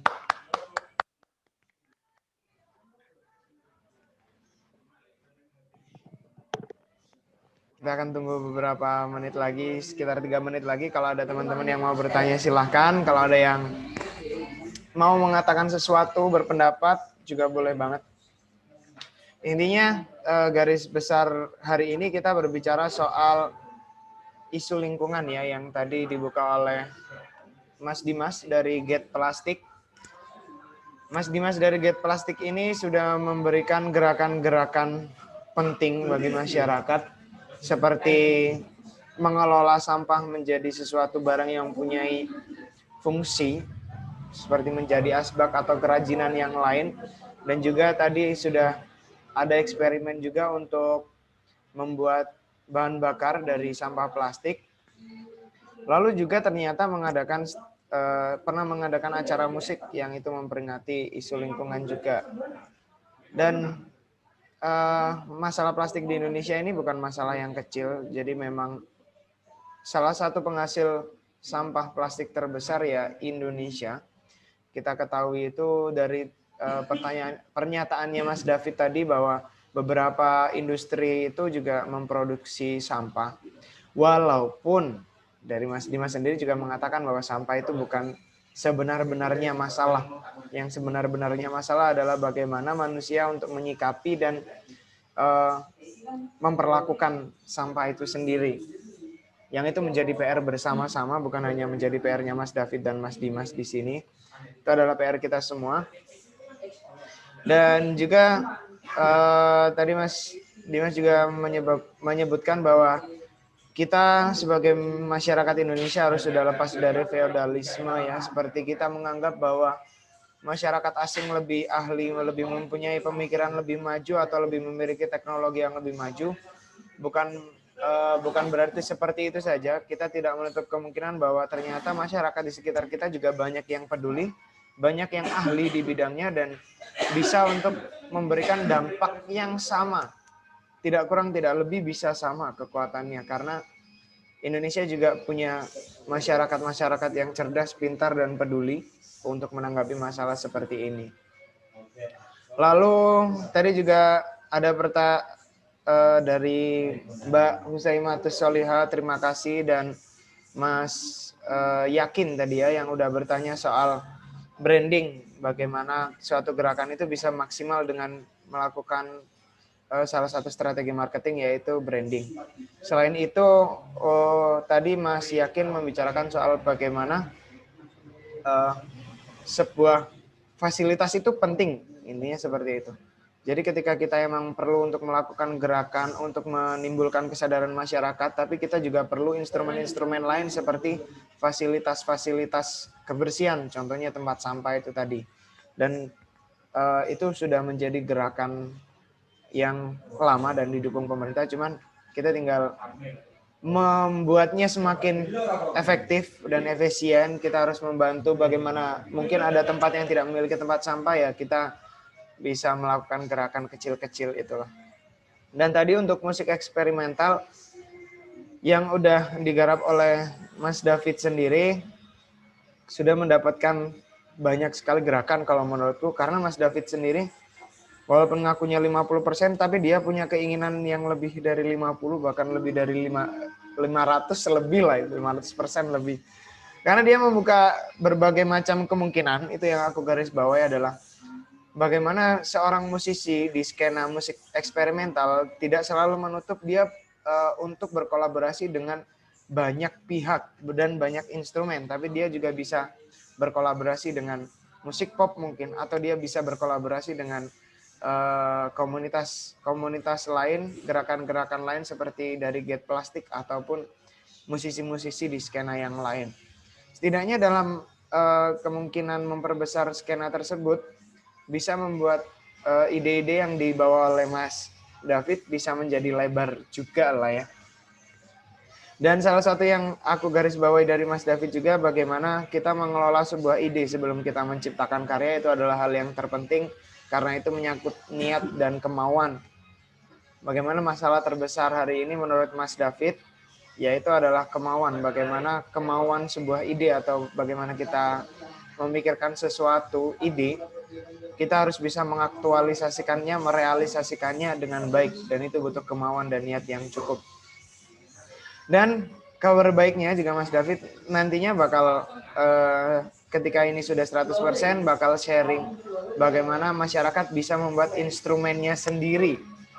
Jadi tidak menutup kemungkinan bahwa Mas David akan menjual idenya, akan memasarkan idenya bagaimana masyarakat untuk membuat instrumen dari barang-barang bekas untuk dijadikan sebuah musik dan pembuat suara lah ya, kayak gitu. Instrumen yang bisa menghasilkan suara. Oke, aku minta kata-kata lah ya, kalimat-kalimat terakhir dari Mas David dan Mas Dimas. Boleh dimulai dari Mas David dulu untuk mengakhiri pertemuan ini. Terima kasih teman-teman. Oke, Mas Dimas dipersilahkan.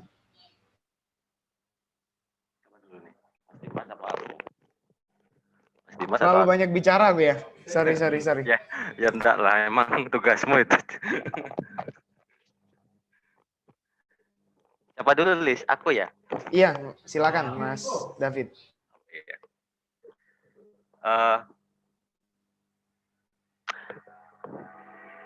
Jadilah gila dengan ide-ide kalian untuk niat baik, apapun itu. Berani. Itu aja. Oke, itu aja cukup, Mas. Oke, dari Mas Dimas. Halo Mas Dimas.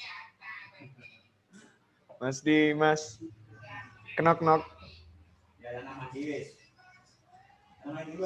Wah, ini kayaknya Mas Dimas sedang delay ya.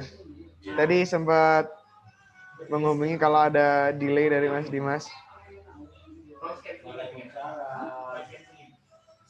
Oke deh, karena Mas Dimas juga kayaknya udah disconnect ya. Terima kasih teman-teman yang udah ikut dalam Zoom meeting kali ini. Jadi nanti kita akan merekam ini dan membagikannya di YouTube. Teman-teman bisa untuk membantu membagikan. Jangan lupa untuk subscribe channel Ring Times TV ya Mas David dan Mas Dimas. Dan semuanya kita bisa bekerja sama lain waktu, dan semoga pembicaraan hari ini bisa menjadi hal yang baru buat teman-teman, bisa menjadi sebuah penggerak yang baru untuk bisa menanggapi lingkungan dengan baik lagi. Kita mulai dari diri kita sendiri. Terima kasih semuanya. Selamat sore, selamat beraktivitas kembali. Wassalamualaikum warahmatullahi wabarakatuh.